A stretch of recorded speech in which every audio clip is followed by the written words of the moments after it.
Hello everyone, welcome to our channel The Success Master.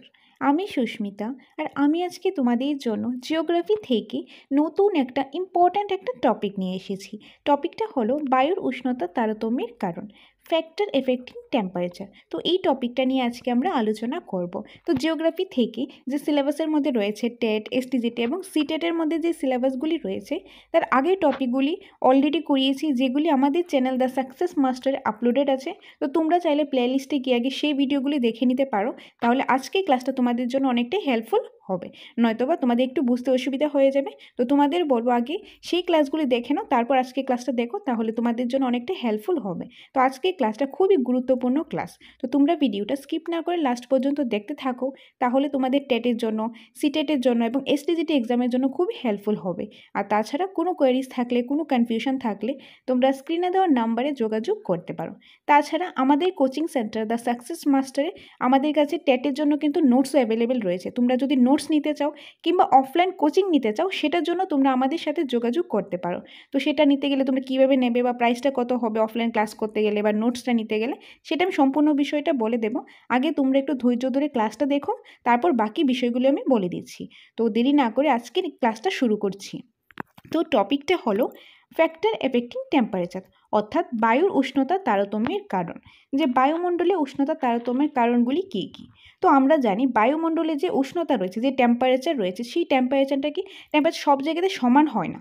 সে কেন সমান হয় না, তার কিছু কারণ রয়েছে। তো সেই কারণগুলি আজকে আমরা ক্লাসের মধ্যে দেখব। তো ভূপৃষ্ঠে সর্বত্র বায়ুর উষ্ণতা সমান নয়। তো আমরা জানি ভূপৃষ্ঠে যে সব জায়গায় যে বায়ুটা সমান নয়, উষ্ণতাটা সমান নয়। কোনো জায়গার মধ্যে ঠান্ডা, কোনো জায়গাতে গরম বেশি, কোনো জায়গাতে বরফ, তো সব জায়গা থেকেই সমান নয়। ত্রিপুরাতে একরকম, দিল্লিতে আরেক রকম, কাশ্মীরে একরকম, সিকিমে আরেক রকম, তারপর চেন্নাই গেলে আরেক রকম। তো সব জায়গাতে কী হয়, উষ্ণতাটা সেম হয় না। কেন সেম হয় না, তার কিছু কারণ রয়েছে। তো সেই কারণগুলি আজকে আমরা ভিডিওতে ডিসকাস করব। ওকে, পৃথিবীর বিভিন্ন অঞ্চলে উষ্ণতার এই পার্থক্যের জন্য যেসব কারণগুলি উল্লেখযোগ্যভাবে দায়ী সেগুলি হলো, তো কারণগুলি কি কি? কারণগুলি হলো মণ্ডলে উষ্ণতার তারতম্যের কারণ। কি কি কারণ রয়েছে? অক্ষাংশ, ভূমির উচ্চতা, দিন রাত্রির দৈর্ঘ্য, সমুদ্র থেকে দূরত্ব, বায়ু প্রবাহ, সমুদ্র স্রোত, পর্বতের অবস্থান, মেঘাচ্ছন্ন। এইগুলি হলো কিছু কারণ বায়ুমণ্ডলে উষ্ণতা তারতম্যের কারণ। বায়ুমণ্ডলে যে উষ্ণতাটা সেটা কি সমান নয়, সেটা ডিফারেন্ট রয়েছে। কোনো জায়গায় গরম, কোনো জায়গায় ঠান্ডা, কোনো জায়গায় খুব বেশি ঠান্ডা, কোনো জায়গায় আবার খুব বেশি গরম। তো সব জায়গায় কি সমান না। কেন সমান না, এইগুলি হলো কারণগুলি। এখন এই কারণগুলি কি, এগুলি আমরা ডিটেলসে আমরা একটা একটা করে পড়ব। তো প্রথমেই দেখে নেব আমরা অক্ষাংশ। অক্ষাংশ কি, তো সেটা দেখে নেব। প্রথমেই হলো অক্ষাংশ। তো অক্ষাংশের মধ্যে কি আছে, এই যে প্রথমটা অক্ষাংশ। অক্ষাংশ অনুসারে ভূপৃষ্ঠের বিভিন্ন অংশে সূর্যরশ্মি পতন কোণে তারতম্য ঘটে, ফলে উষ্ণতার পার্থক্য হয়। লম্বভাবে পতিত সূর্যরশ্মিতে উত্তাপের পরিমাণ বেশি এবং তির্যকভাবে পতিত সূর্যরশ্মিতে উত্তাপের পরিমাণ কম হয়। নিরক্ষরেখা থেকে মেরু অঞ্চলের দিকে সূর্যরশ্মি ক্রমশ তির্যকভাবে পড়ে, ফলে নিরক্ষীয় অঞ্চল থেকে মেরু অঞ্চলের দিকে তাপমাত্রা কম হয়। তো এখন একটা রিডিং পড়লাম, নিশ্চয়ই এটা কিছু বুঝতে পারেনি। তো আমি বুঝিয়ে দিচ্ছি, একদম পিকচারের সাহায্যে খুব সুন্দরভাবে বুঝিয়ে দিচ্ছি। তো প্রথমে আমাদের কি জানতে লাগবে, অক্ষাংশ। তো অক্ষাংশ জানার আগে আমাদের জানতে লাগবে কি অক্ষরেখাগুলি কোনগুলি। তো আমরা ক্লাস করেছিলাম, তোমাদের নিশ্চয়ই মনে আছে যারা আগে ক্লাসগুলি দেখেছ, যে ল্যাটিটিউড, লঙ্গিটিউড, যে এগুলি নিয়ে আমরা পড়েছিলাম। তো ওইটার মধ্যে আমরা কি পড়েছিলাম, নিরক্ষরেখা, কর্কটক্রান্তি রেখা, এগুলি পড়েছিলাম অক্ষাংশ নিয়ে। তো অক্ষাংশের মধ্যে কি রয়েছে, যে অক্ষরেখা, এটা কি, এই যে পৃথিবীটা। ওকে, এটার মধ্যে যে মিডলে যেটা রয়েছে 0 ডিগ্রি, এটাকে কি বলা হয়, নিরক্ষরেখা। 0 ডিগ্রিকে কি বলা হয়, নিরক্ষরেখা। তার উপর দিকে গেলে উত্তর এবং নিচের দিকে হলে দক্ষিণ। ওকে, তো এই দিক দিয়ে গেলে কি হয়, প্রথমে কি আসে, নিরক্ষরেখার পরে কর্কটক্রান্তি রেখা, যেটা হলো 23.5 ডিগ্রি উত্তর। তারপর রয়েছে সুমেরুবৃত্ত, যেটা 66.5 ডিগ্রি উত্তর। আর এই যে মিডলে রয়েছে কি 90 ডিগ্রি উত্তর, যেটা সুমেরুবিন্দু। ওকে, সেমভাবে নিচের দিকে আসলে কি 23.5 ডিগ্রি দক্ষিণ, তারপর 66.5 ডিগ্রি দক্ষিণ, আর যে এদিকে 90 ডিগ্রি দক্ষিণ কুমেরুবৃত্ত। ওকে, তো এগুলি রয়েছে। তো আমরা এগুলো আগে ক্লাসের মধ্যে পড়েছিলাম, তো যারা আগে সেই ক্লাসগুলি দেখেছো তাহলে এটা বুঝতে সুবিধা হবে। তো এটার মধ্যে কি হয়, এই যে অক্ষরেখাগুলি, নিরক্ষরেখা, তারপর এদিকে কর্কটক্রান্তি রেখা, সুমেরুবৃত্ত, তারপর এখানে সুমেরু, এই যে সুমেরু রেখা, তারপর সুমেরুবৃত্ত, নিচের দিকে আসলে মকরক্রান্তি রেখা, বৃত্ত রেখা, আর এদিকে কুমেরুবৃত্ত। এটা হলো মানে north pole and south pole. তো এখানে কি হয়, এখানে হলো ধরুন সূর্যের তাপমাত্রাটা কি হয়, সূর্যের তাপমাত্রা নিরক্ষরেখার দিকে একদম ডাইরেক্টলি পড়ে, সরাসরিভাবে পড়ে, লম্বালম্বিভাবে নিরক্ষরেখাতে সূর্যের তাপটা পড়ে। এই যে নিরক্ষরেখা থেকে কর্কটক্রান্তি, এই যে কর্কটক্রান্তি রেখা থেকে নিরক্ষরেখা হয়ে একদম মকরক্রান্তি রেখা পর্যন্ত, অর্থাৎ এই জায়গা পর্যন্ত। আমি ভালোভাবে দেখিয়ে দিচ্ছি। এই কর্কটক্রান্তি রেখা থেকে এই মকরক্রান্তি রেখা পর্যন্ত এই জায়গার মধ্যে কি হয়, সূর্যের যে তাপটা, এটা ধরুন সূর্যের তাপটা কি হয়, সোজাসুজিভাবে পড়ে, লম্বলম্বীভাবে, মানে একদম ডাইরেক্টলি পড়ে। ডাইরেক্টলি পড়াতে কি হয়, সূর্যের যে তাপটা রয়েছে সেই সূর্যের তাপটা এখানে একদম ডাইরেক্টলি পড়াতে সূর্যের তাপটাও বেশি হয়। সূর্যের তাপ বেশি হলে কি হবে, এই জায়গাটা গরম থাকবে, তো এই জায়গাটা কি হয়, গরম বেশি থাকে। কেন, কারণ সূর্যের তাপটা একদম সোজাসুজিভাবে মানে লম্বলম্বীভাবে ডাইরেক্টলি পড়াতে এই নিরক্ষরেখা আশেপাশে জায়গাটা, নিরক্ষরেখার মধ্যে যে জায়গাগুলি পড়ে সেখানে গরম বেশি থাকে। তারপর কর্কটক্রান্তি রেখা আর মকরক্রান্তি রেখার এই জায়গাটার মধ্যে কি গরমটা বেশি থাকে। আর এই যে নিরক্ষরেখা অর্থাৎ 0 ডিগ্রিটা রয়েছে, 0 ডিগ্রি যত এই যে উত্তর দিকে যাবে এবং যত দক্ষিণ দিকে যাবে তত কি হবে, তত যে গরমটা কমতে থাকবে, ঠান্ডা হতে থাকবে, উষ্ণতাটা কমতে থাকবে। কেন, কারণ এই যে সূর্যের তাপমাত্রাটা, সূর্যের যে তাপটা কি, এটা তীব্রভাবে পড়ে, তির্যকভাবে পড়ে, মানে কি কোনাকুনিভাবে এইভাবে পড়ে। তো এইভাবে পড়াতে কি হয়, এটা সূর্যের তাপমাত্রাটা কম যায়, সূর্যের তাপটা কম পৌঁছায়, উত্তাপটা কম পৌঁছায়, আর কম পৌঁছালে কি হবে, ঠান্ডা লাগবে। তো তার জন্য এই নিরক্ষরেখা থেকে যত দক্ষিণ দিকে যাবে এবং যত উত্তর দিকে যাবে তত তাপমাত্রা কমতে থাকবে, ঠান্ডা হতে থাকবে। তার জন্য এই যে নিরক্ষরেখা এখানে কি হয়, বেশি গরম থাকে। এই নিরক্ষরেখার আশেপাশে যেই দেশগুলি রয়েছে, যে স্টেটগুলি রয়েছে, এগুলি কি হয়, এগুলি গরম থাকে বেশি, বা কর্কটক্রান্তি মকরক্রান্তি রেখার মধ্যে থাকে, এগুলি গরম থাকে। তো যত উত্তর দিকে যাবে এবং যত দক্ষিণ দিকে যাবে তত কি হতে থাকে, ঠান্ডা হতে থাকে। যেরকম এখানে কুমেরু বৃত্ত আর সুমেরু বৃত্ত, মানে নর্থ পোল এন্ড সাউথ পোলে গেলে কি হয়, একদম বরফ, একদম ঠান্ডা। কেন, কারণ এখানে সূর্যের তাপটা একদম কম পৌঁছায়, খুবই কম পৌঁছায়, এটা তির্যকভাবে যায়। মানে এদিকে যে লম্বলম্বীভাবে গেলে কিন্তু কি হয়, বেশি গরম লাগে, বেশি তাপ লাগে, আর তির্যকভাবে গেলে কি হয়, তাপমাত্রাটা কম লাগে, আর কম লাগার কারণে ওই জায়গাগুলি কি হয়, ঠান্ডা হতে থাকে। তো বেসিক্যালি এখানে এটা মনে রাখবেন, এটা হলো সূর্যটা। ওকে, সূর্যের তাপমাত্রাটা নিরক্ষরেখার দিকে ডাইরেক্টলি পড়ে। নিরক্ষরেখা এই যে কর্কটক্রান্তি রেখা মকরক্রান্তি রেখার দিকে পড়ে, তো এদিকে তাপমাত্রাটা কি হয়, বেশি লাগে। তো এখানে তাপমাত্রাটা, সূর্যের তাপমাত্রা বেশি লাগাতে এই জায়গাটা গরম থাকে। তো নিরক্ষরেখা থেকে যত বেশি উত্তর দিকে যাবে এবং যত বেশি দক্ষিণ দিকে যাবে তত বেশি কী হবে, তাপমাত্রাটা কমতে থাকবে। তাপমাত্রা কেন কমতে থাকবে, কারণ সূর্যের যে তাপমাত্রাটা এখানে তির্যকভাবে পড়ে, যে ডাইরেক্ট পড়ে না, একদম তির্যকভাবে পড়ে, আড়াআড়িভাবে এখানে পড়ে। তার জন্য সূর্যের তাপমাত্রা কম লাগে, আর কম লাগাতে কি হয়, ঠান্ডা হবে। তো যেখানে সূর্যের তাপমাত্রা কম লাগবে তো ঠান্ডাই হবে। তো তার জন্য নিরক্ষরেখা থেকে যত উত্তর দিকে যাবে এবং যত দক্ষিণ দিকে যাবে তাপমাত্রা কমতে থাকবে। তার জন্য এই কারণে কি হয়, সব জায়গাতে তাপমাত্রাটা সেম হয় না, টেম্পারেচারটা সেম হয় না। কোনো জায়গাতে গরম থাকে, কোনো জায়গাতে এখানে একদম ঠান্ডা থাকে, এখানে ঠান্ডা থাকে। তো তার জন্য সব জায়গাতে এটা কি হয়, তাপমাত্রাটা, টেম্পারেচারটা সেম থাকে না। তো তার জন্য অক্ষাংশ হলো একটা কারণ, যে যেখানে টেম্পারেচার বা উষ্ণতাটা সেম থাকে না। তো এখানে এটাই বললো, অক্ষাংশ অনুসারে ভূপৃষ্ঠের বিভিন্ন অংশে সূর্য রশ্মির পতন কোণে তারতম্য ঘটে, ফলে উষ্ণতা পার্থক্য হয়। মানে অক্ষাংশের কারণে, এই অক্ষাংশগুলি তো আমরা দেখলাম যে নিরক্ষরেখা, মকরক্রান্তি রেখা, কর্কটক্রান্তি রেখা, এটা কি অক্ষরেখাগুলি, মানে এই সবগুলি মানে কি অক্ষাংশ। এই অক্ষাংশর কারণেই কি হয়, সূর্যের যে রশ্মিটা, সূর্যের আলোটা আছে, এটা কি পতন কোণে যায়, যে সূর্যটা আছে এটা কি হয়, যে পতন কোণে যায়, মানে তির্যকভাবে যায়। তো ওই যাওয়াতে কি হয়, উষ্ণতার মধ্যে পার্থক্য লক্ষ্য করা যায়। কোনোভাবে ডাইরেক্টলি যায়, তো ডাইরেক্টলি গেলে এই জায়গাতে গরমটা কী হবে, বেশি হবে, আর কোনো জায়গায় তির্যকভাবে যায়, তো তির্যকভাবে যাওয়া, তো এখানে তাপমাত্রা কম পৌঁছবে, তাপমাত্রা কম পৌঁছলে এখানে কী হবে, ঠান্ডা হবে। তো তার জন্য পার্থক্য লক্ষ্য করা যায়, এক জায়গাতে গরম বেশি, এক জায়গাতে ঠান্ডা বেশি।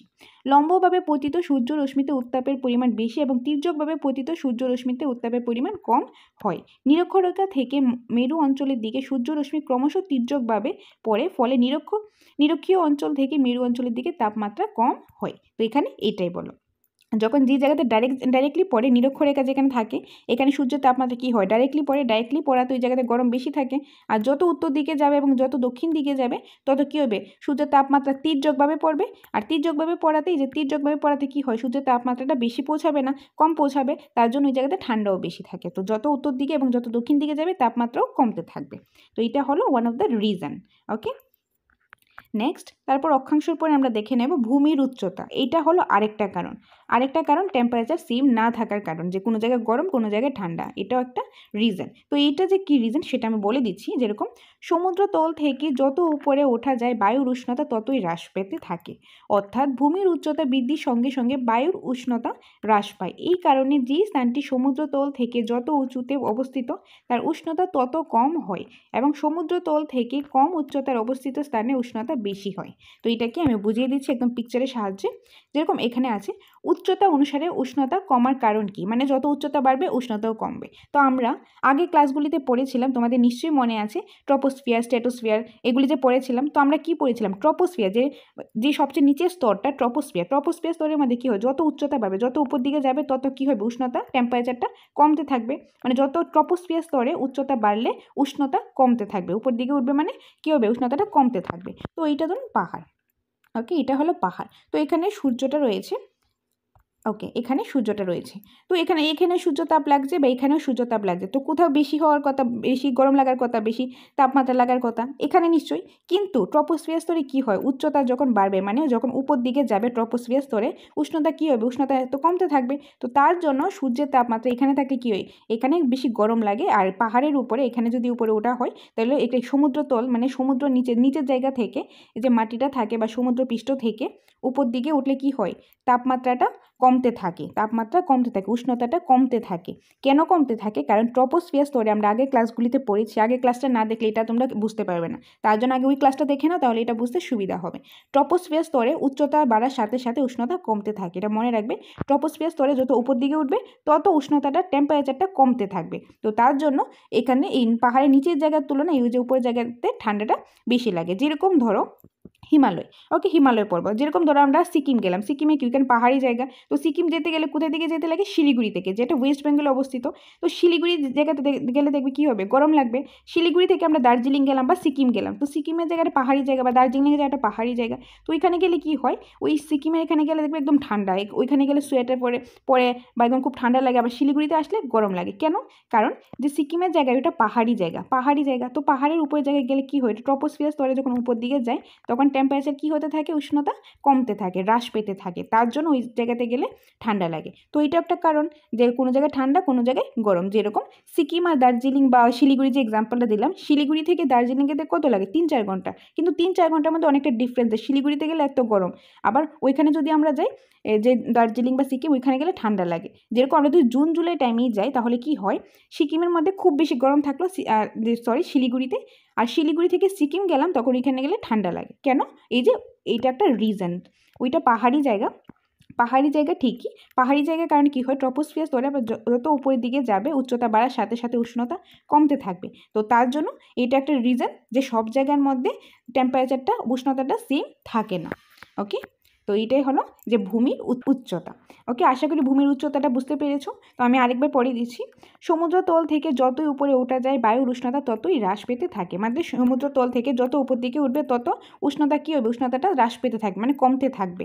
অর্থাৎ ভূমির উচ্চতা বৃদ্ধির সঙ্গে সঙ্গে বায়ুর উষ্ণতা হ্রাস পায়। তার মানে কি, ভূমির উচ্চতা যত বাড়বে তত বায়ুর উষ্ণতাও কমতে থাকবে। এই কারণে যে স্থানটি সমুদ্রতল থেকে যত উঁচুতে অবস্থিত তার উষ্ণতা তত কম হয়, এবং সমুদ্রতল থেকে কম উচ্চতায় অবস্থিত স্থানের উষ্ণতা বেশি হয়। মানে সমুদ্রতল থেকে যত বেশি উপর দিকে যাবে তত বেশি ঠান্ডা থাকবে, তত বেশি উষ্ণতা কম থাকবে। আর যত সমুদ্রতলের কাছাকাছি থাকবে তত কী হবে, উষ্ণতাটা বেশি হবে। ওকে, তো আশা করি ভূমির উচ্চতাটা একদম ক্লিয়ার হয়ে গেছে। নেক্সট রয়েছে এখন দিন রাত্রির দৈর্ঘ্য। তো এইটাও আরেকটা রিজন, দিন রাত্রির দৈর্ঘ্য। তো এটা কি, এটা বলে দিচ্ছি।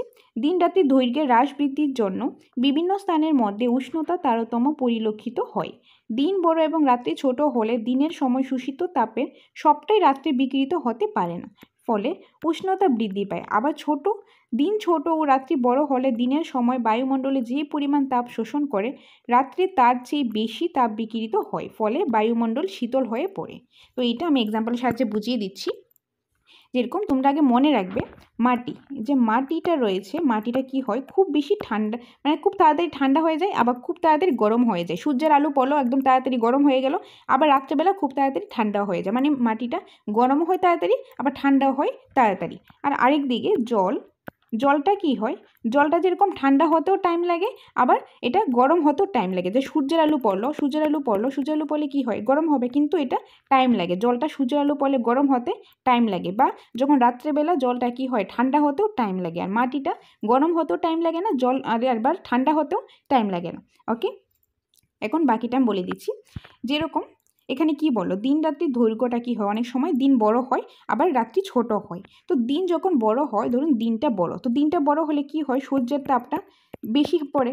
দিনটা বড় হলে যেরকম ধরুন আমাদের ত্রিপুরার মধ্যে কি হয়, জুন জুলাই খুব বেশি গরম থাকে, আর তখন কিন্তু দিন বড় থাকে। তো দিন বড় থাকাতে কি হয়, সূর্যের তাপমাত্রাটাও বেশি পড়ে, বেশি সময়ের জন্য মাটিতে পড়ে। আর মাটিতে তো খুব তাড়াতাড়ি কি হয়, মাটিটা খুব তাড়াতাড়ি গরম হয়ে যায়।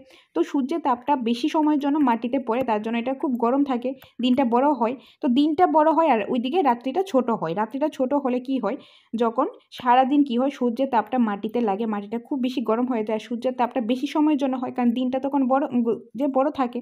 তো রাত্রিবেলা কি হয়, যখন তাপ বিকিরিত হয়, তাপ বিকিরিত হলে কি হয়, যে তাপটা উপর দিকে ওঠে, উপর দিকে হলে রাত্রিবেলা শীতল হয়, তো তাপটা উপর দিকে উঠে যায়। দিনের বেলা সূর্যের তাপটা নিচের দিকে আসে, নিচে লাগে, তারপর রাত্রেবেলা কি হয়, রাত্রেবেলা মাটিটা যেহেতু তাড়াতাড়ি ঠান্ডা হয়ে যায়, তাপ বিকিরিত হতে থাকে, রাত্রেবেলা শীতল হয়। ঠিক আছে, রাত্রেবেলা শীতল হয়। আবার অন্য সময় কি হয়, আর যদি উল্টা আমরা দেখতে যাই, যে দিনটা যখন ছোট থাকে, দিন যখন ছোট থাকে, ওকে, দিনটা যখন ছোট থাকে তখন কি হয়, সূর্যের তাপটা কম সময়ের জন্য মাটিতে পড়ে। আবার সেমভাবে রাত্রিবেলা কি হয়, তাপ বিকিরিত হয়, কিন্তু তাপটা যখন বিকিরিত হয় তখন কি হয়, রাত্রিবেলাটা তো বড় থাকে, রাতটা কি হয়, রাতটা বড় থাকে, রাতটা বড় থাকার কারণে এটা কি হয়, যে তাপটা বেশি সময়ের জন্য বিকিরিত হয়, এবং মাটি যেহেতু খুব তাড়াতাড়ি ঠান্ডা হয় আবার খুব তাড়াতাড়ি গরম হয়ে যায়, তো রাত্রেবেলা রাত্রের টাইমটা বেশি পাই। তো রাত্রের টাইমটা বেশি পাওয়াতে কি হয়, যে এটা শীতল হয়ে যায়, যে বায়ুর যে উষ্ণতাটা সেটা শীতল হয়ে যায়। তো বেসিক্যালি এখানে কি বলেছে, দিনটা যখন বড় থাকবে, ধরুন দিনটা বড় থাকলো, ওকে, দিনটা বড় থাকলো আর রাত্রটা ছোট থাকলো, তাহলে কি হয়, দিনটা বড় থাকলে সূর্যের আলোটা বেশি সময়ের জন্য মাটিতে পড়ে, এবং রাতটা ছোট থাকে। তো রাতটা ছোট থাকলে তাপ বিকিরণ হওয়ার সময়টা বেশি একটা পায় না, বেশি না থাকাতে বেশি সময় পায় না সূর্যের। আবার রাত্রের পর আবার সকাল হয়, আবার সারা দিন কি হয়, সূর্যের তাপটা পড়ে। তো এরকম করে কি হয়, তখন উষ্ণতাটা বেশি থাকে, তখন গরমটা বেশি থাকে। আর তার ঠিক উল্টোটা দেখতে গেলে, রাত্রেবেলা যখন বড় হয় আর দিনটা যখন ছোট হয়, তখন তার ঠিক উল্টো হয়, কারণ দিনের বেলা সূর্যের তাপটা কম সময়ের জন্য যে লাগে, মাটিতে লাগে, তারপর কিন্তু রাত্রেবেলা তাপ বিকিরণের জন্য বেশি টাইম পাওয়া যায়। বেশি টাইম পেলে কি হয়, এটা বেশি শীতল হয়, বেশি মানে ঠান্ডাটা কি হয়, বেশি হয়। তো এটা এখানে এটাই বলেছে। আমি আবারও বলে দিচ্ছি, দিন রাত্রির দৈর্ঘ্যের হ্রাস বৃদ্ধির জন্য বিভিন্ন স্থানের মধ্যে উষ্ণতার তারতম্য পরিলক্ষিত হয়। মানে দিন রাত্রির দৈর্ঘ্যের জন্য, মানে কোনো সময় দিন বড় থাকে, রাত্র ছোট থাকে, আর যখন রাত্র বড় থাকে দিন ছোট থাকে। ওকে, তো দিন বড় এবং রাত্রি ছোট হলে দিনের সময় শোষিত তাপে সবটাই রাত্রে বিকৃত হতে পারে না, ফলে উষ্ণতা বৃদ্ধি পায়। যখন দিনটা বড়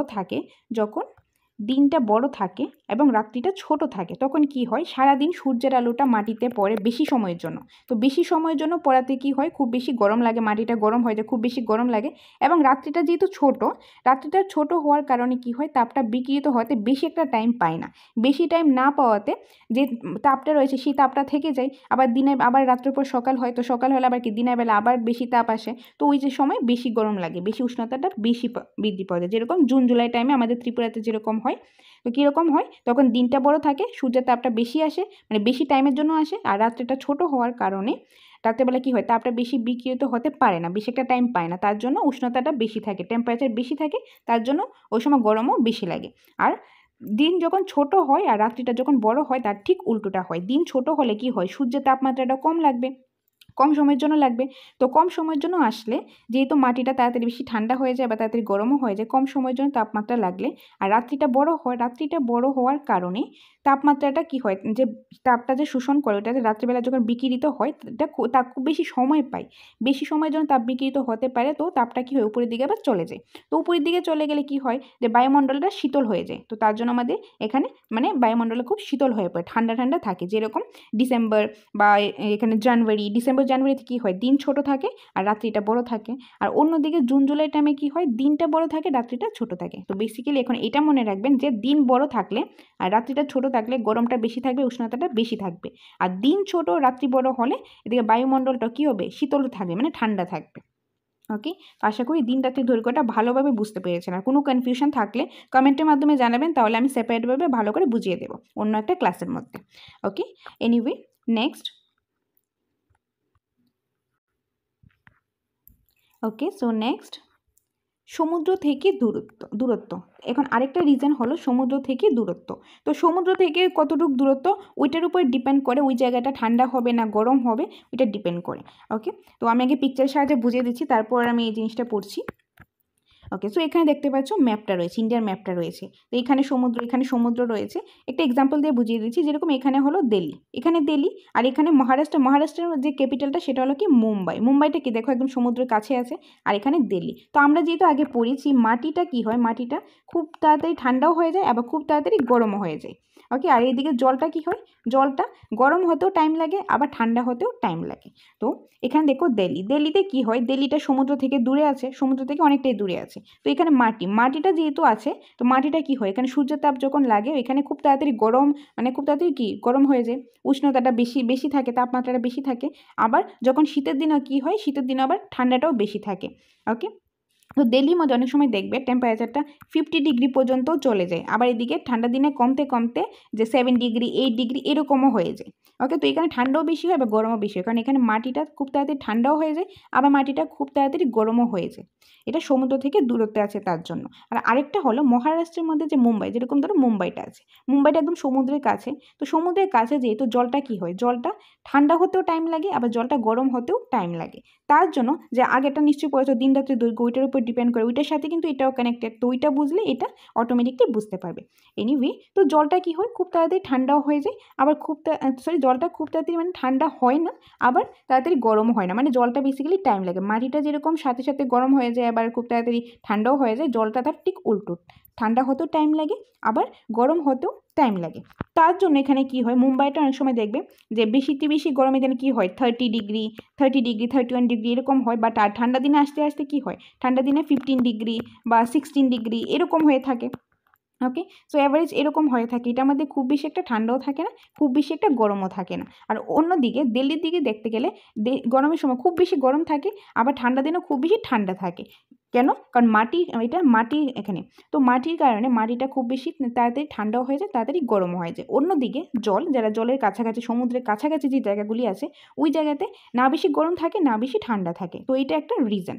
আবার এটাও তো কোশ্চেন আসতে পারে যে যেরকম এখানে যেরকম আছে সিকিম, বা এখানে ধরুন এখানে আছে হিমাচল প্রদেশ আছে। ওকে, তো হিমাচল প্রদেশটাও তো সমুদ্র থেকে অনেকটা দূরে, তাহলে ওইখানে আবার এত ঠান্ডা কেন, তো ওইখানে ঠান্ডা কেন, ওইটাও কোশ্চেন আসতে পারে। তো এটা বলে দিই, উষ্ণতাটা যে টেম্পারেচারটা যে ডিফারেন্ট রয়েছে তার তারতম্যের যে কারণটা, এটা কিন্তু শুধুমাত্র একটা না যে সমুদ্র থেকে দূরে আছে বলেই কিন্তু যে ওই জায়গাটা গরম হবে এরকম না, ওইটা আরও অনেকগুলি কারণ আছে, যেরকম আমরা আগে পড়েছি ভূমির উচ্চতা। তো এখানে হিমাচল বা এখানে ধরো কাশ্মীর জম্মু কাশ্মীরের মধ্যে বা ধরো সিকিমের মধ্যে, তো এখানে কি হয়, এখানে পাহাড়ি জায়গা আছে। তো পাহাড়ি জায়গা আমরা যেহেতু পড়েছি ট্রপোস্ফিয়ার স্তরে যত বেশি উচ্চতা বাড়বে তার সাথে সাথে উষ্ণতাটা কি হবে, হ্রাস পাবে, মানে কমতে থাকবে। যত উপর দিকে যাবে তত বেশি টেম্পারেচারটা কমতে থাকবে, উষ্ণতাটা কমতে থাকবে। তো তার জন্য ওইখানে যেহেতু পাহাড়ি জায়গা আছে, তো যত উপর দিকে যাবে তত টেম্পারেচার কমতে থাকবে। তো তার জন্য এটা সমুদ্র থেকে দূরে হওয়ার কারণে তারপরেও ওই জায়গাটা ওইখানে ঠান্ডা থাকে। কেন, কারণ ওইখানে পাহাড়ি জায়গাতে ট্রপোস্ফিয়ার স্তরে যত উপর দিকে যাবে তত উষ্ণতা কমতে থাকবে।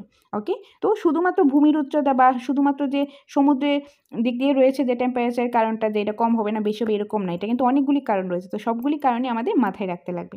ওকে, তো আশা করি এটা বুঝতে পেরেছো। তো আমি আবার এটাও পড়ে দিচ্ছি, জলভাগের তুলনায় স্থলভাগে দ্রুত উষ্ণ বা দ্রুত শীতল হয়। মানে জলভাগের যে স্থলভাগ মানে মাটির যে জায়গাটা রয়েছে এটা খুব তাড়াতাড়ি গরম হয়ে যায় উষ্ণ হয়ে যায় আবার খুব তাড়াতাড়ি ঠান্ডা হয়ে যায় শীতলও হয়ে যায়। গ্রীষ্মকালে স্থলভাগ যতটা উষ্ণ হয় জলভাগ ততটা উষ্ণ হয় না। মানে গ্রীষ্মকালে স্থলভাগ মানে মাটি, গ্রীষ্মকালে গরমকালের মধ্যে যে মাটিটা যত বেশি উষ্ণ হয় যত বেশি গরম হয় জলভাগটা যে জলের জায়গাটা কিন্তু ততটা একটা উষ্ণ হয় না। কেন, কারণ ওই যে জলের টাইম লাগে, গরম হতেও টাইম লাগে আবার ঠান্ডা হতেও টাইম লাগে। আর অন্যদিকে মাটি গরম হতেও টাইম লাগে না আবার এদিকে ঠান্ডা হতেও টাইম লাগে না, খুব তাড়াতাড়ি হয়ে যায়। ওকে, তো তার জন্য এটা বললো যে গ্রীষ্মকালে স্থলভাগ যতটা উষ্ণ হয় জলভাগ ততটা উষ্ণ হয় না। আবার শীতকালে স্থলভাগ যতটা শীতল হয় জলভাগ ততটা শীতলও হয় না।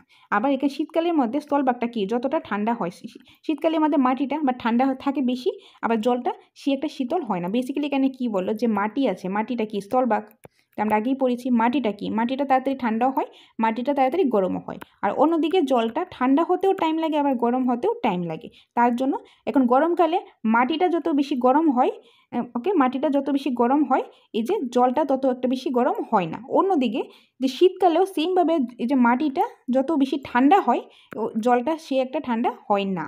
ওকে, তো এই কারণে সমুদ্র থেকে দূরবর্তী স্থানে গ্রীষ্মকাল অধিক উষ্ণ এবং শীতকাল অধিক শীতল হয়। তার জন্য সমুদ্র থেকে যত দূরের জায়গাগুলি আছে ওই জায়গাগুলিতে গ্রীষ্মকালে বেশি গরম থাকে, আবার শীতকালে বেশি ঠান্ডাও থাকে। ওকে, তো আশা করি সমুদ্র থেকে দূরত্বটা বুঝতে পেরেছেন ভালোভাবে। নেক্সট, ওকে, সো আরেকটা রিজন হলো বায়ু প্রবাহ। বায়ু প্রবাহ, যে অঞ্চলের মধ্য দিয়ে উষ্ণ বায়ু প্রবাহিত হয় সেই অঞ্চল উষ্ণ, এবং যে অঞ্চলের মধ্য দিয়ে শীতল বায়ু প্রবাহিত হয় সেই অঞ্চল শীতল প্রকৃতির হয়। বায়ু প্রবাহের উপর কোনো অঞ্চলে বায়ুর উষ্ণতা অনেকাংশে নির্ভর করে।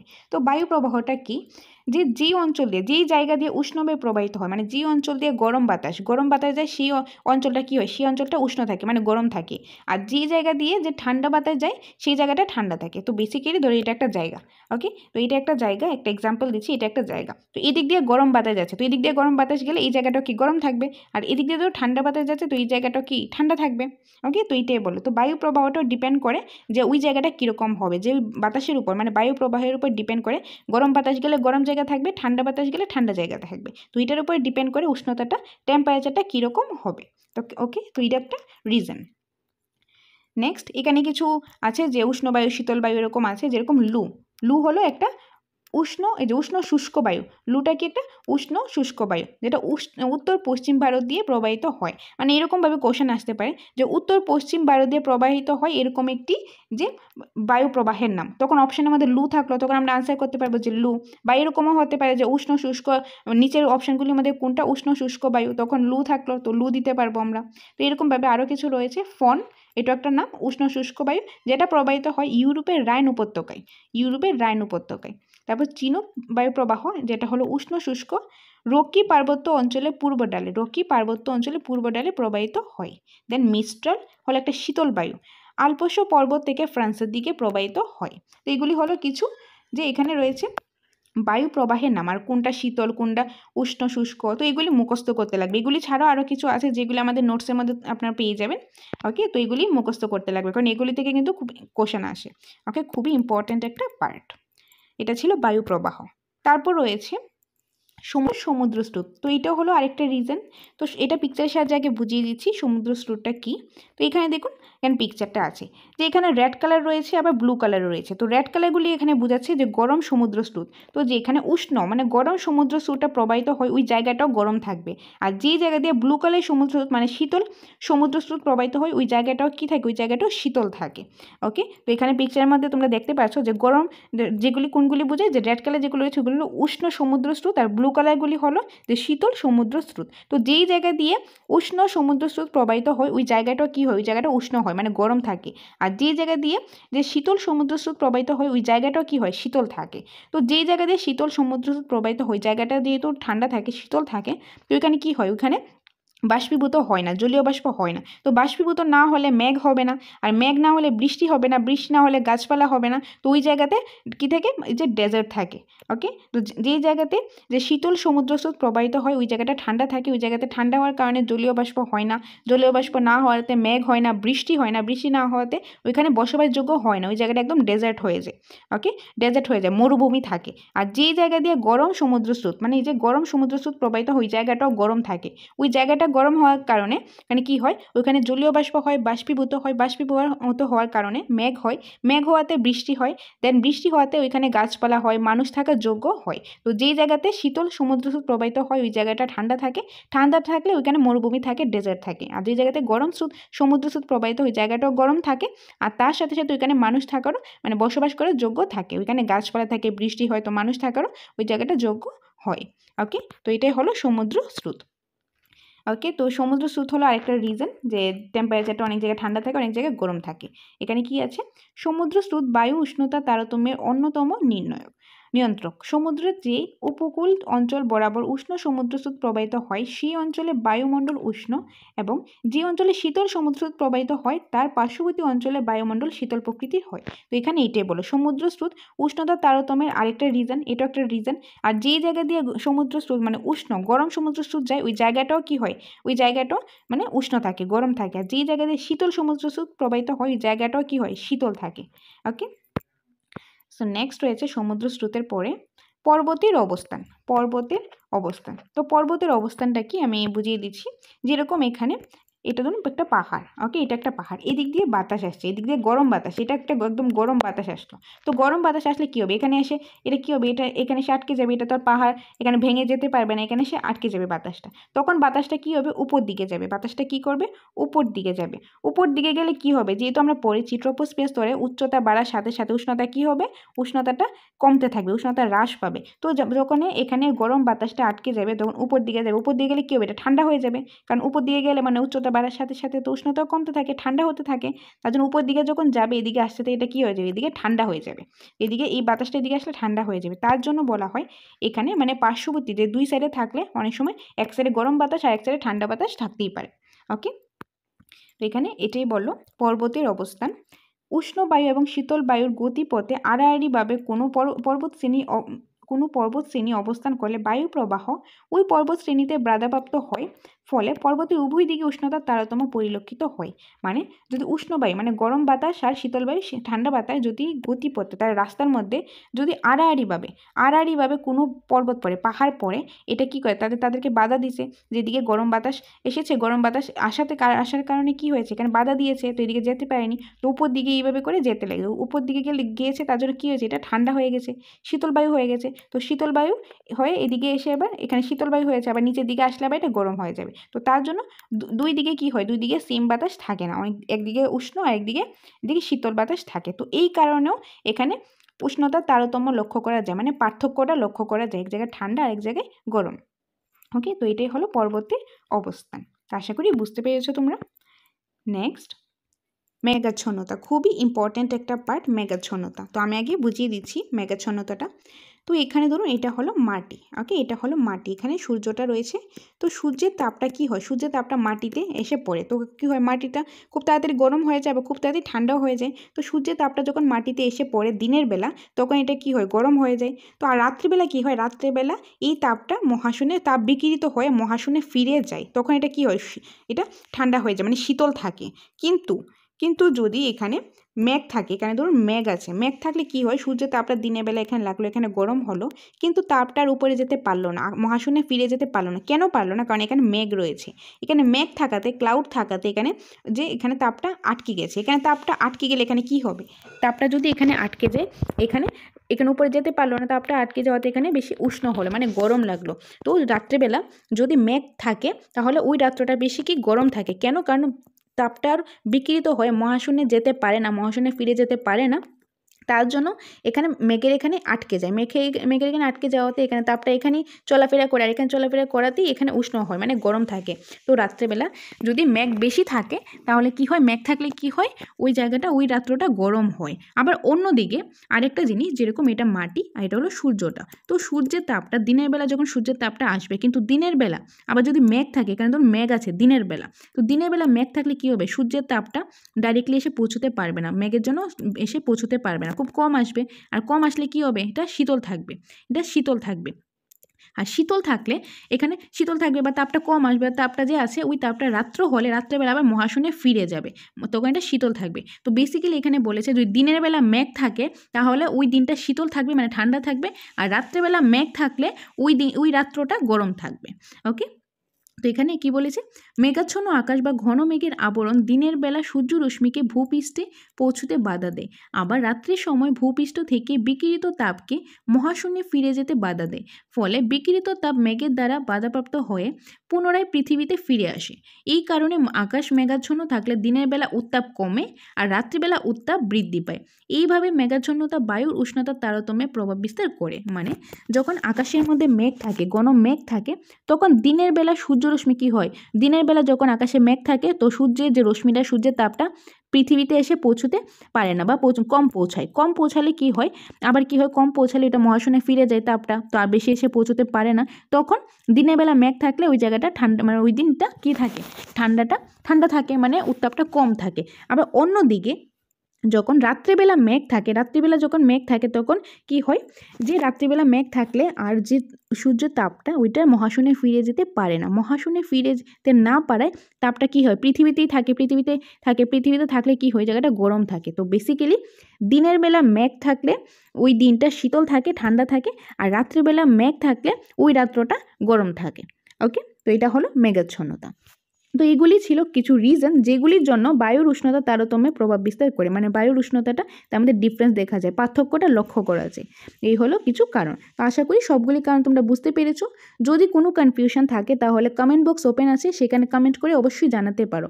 আর আমাদের ক্লাসটা যদি ভালো লেগে থাকে অবশ্যই লাইক করে দিও, কমেন্ট করে জানাবে ভালো লাগছে কিনা এবং তোমরা বুঝতে পেরেছো কিনা। কোনো কনফিউশন থাকলে সেটাও কমেন্ট বক্সের মাধ্যমে জানিয়ে দেবে।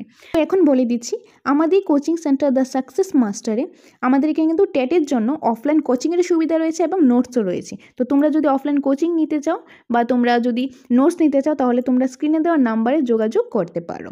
তো এডমিশন প্রসেসটা আমি বলে দিচ্ছি। তোমরা যদি টেটের জন্য এডমিশন নিতে চাও সেটা হলো 5,000 টাকা এডমিশন ফিস এবং মান্থলি ফিস হলো 500 টাকা, যেটার মধ্যে তোমরা পেয়ে যাবে সপ্তাহে 2 দিন ক্লাস পেয়ে যাবে, মক টেস্ট পেয়ে যাবে অনলাইন এবং offline mock test, OMR sheet offline mock test তোমরা পেয়ে যাবে, এবং তার সাথে তোমরা ক্লাস তো পাবে এবং সম্পূর্ণ নোটসটা তোমরা পেয়ে যাবে, যেটা আমরাই জেরক্স করে দেবো, তোমাদের জেরক্স করতে লাগবে না। 5,000 টাকা এডমিশন ফিস এবং 500 টাকা মান্থলি ফিস। ওকে, তাছাড়াও কোনো কোয়েরিজ থাকলে স্ক্রিনে দেওয়ার নাম্বারে তোমরা যোগাযোগ করতে পারো। আমরা নতুন একটা ব্যাচ শুরু করেছি যেটা হলো এই সেশনে 12 নম্বর ব্যাচ। তো তোমরা যদি এই ব্যাচে এডমিশন নিতে চাও, যেটা হলো শনিবার এবং রবিবারের ব্যাচ, এটাতে এডমিশন নিতে চাইলে খুব শীঘ্রই আমাদের সাথে যোগাযোগ করো, কারণ সিটটা লিমিটেড আছে আর এটার অলরেডি ব্যাচটা শুরু হয়ে গেছে। তো তোমরা খুব তাড়াতাড়ি যোগাযোগ করো আমাদের সাথে স্ক্রিনে দেওয়ার নাম্বারে। এটা হলো 12 নম্বর ব্যাচ, টেট 1 এর জন্য আছে এবং টেট 2 এর জন্য আছে। সায়েন্স, আর্টস, বেঙ্গলি, ককবরক সবগুলির জন্যই কিন্তু আমাদের কাছে অ্যাভেলেবেল আছে। তো তোমরা যেটা চাও টেটের জন্য সেটা তোমরা এডমিশনটা নিতে পারো। আর এডমিশন আসলে যে নিতে লাগবে এরকম কোনো ব্যাপার না, তোমরা আসো একদিন ক্লাস করো, ক্লাস করে দেখো ভালো লাগছে কি না, নোটসটা দেখো, যাচাই করো, তবেই যদি ভালো লাগে তবেই তোমরা এডমিশনটা নিতে পারো। আর যারা বাড়ি দূরে আছে বা তোমরা আসতে পারছো না, প্রাইভেট জব করছো, তো তোমাদের জন্য বলছি আমাদের কাছে কিন্তু নোটসও অ্যাভেলেবেল রয়েছে। তোমরা যদি নোটসটা নিতে চাও সেই নোটের প্রাইসটা হলো 3,000 টাকা। ওকে, 3,000 টাকা নোটের প্রাইস। তোমরা যদি টেট 1 নোটের প্রাইসও 3,000, টেট 2 নোটের প্রাইসও 3,000, দুটো একসাথে নিতে চাইলে সেটা হবে 5,000 টাকা। তো তোমরা চাইলে নোটসটাও নিতে পারো। কিন্তু অফলাইন ক্লাসের সুবিধা রয়েছে। কী সুবিধা? তোমরা এখানে একদম কনসেপ্ট সহ খুব সুন্দরভাবে তোমরা বুঝতে পারবে। আমাদের এখানে প্রত্যেকটা টপিকেরই খুব সুন্দরভাবে একদম টপিক ধরে ধরে ক্লাস করানো হয়, কনসেপ্ট বোঝানো হয়, তারপর অফলাইন মক টেস্ট নেওয়া হয়, অনলাইন মক টেস্ট নেওয়া হয়। ওকে, তো অফলাইন ক্লাসেরও কিন্তু সুবিধা রয়েছে। আর যারা বাড়ি দূরে আছো, তোমরা আসতে পারছো না, তো তোমরা নোটসটা নিতে পারো, যেটা প্রাইস হলো 3,000 টাকা। সায়েন্সেরও আছে এবং আর্টসেরও আছে। তাছাড়াও কোনো কোয়েরিজ থাকলে, কোনো কিছু জানার থাকলে তোমরা এই স্ক্রিনে দেওয়া নাম্বারে যোগাযোগ করতে পারো। নাম্বারটা হলো 6009340523 নম্বরে। আর আমার ক্লাসগুলি যদি ভালো লাগে তো অবশ্যই লাইক করে দিও, কমেন্ট করে জানাবে ভালো লাগছে কি না, এবং কোনো সাজেশন থাকলে সেটাও দিতে পারো। আর চ্যানেলটা হেল্পফুল মনে হলে অবশ্যই সাবস্ক্রাইব করে দিও। তো দেখা হচ্ছে পরবর্তী একটা ক্লাসে। Thanks for watching.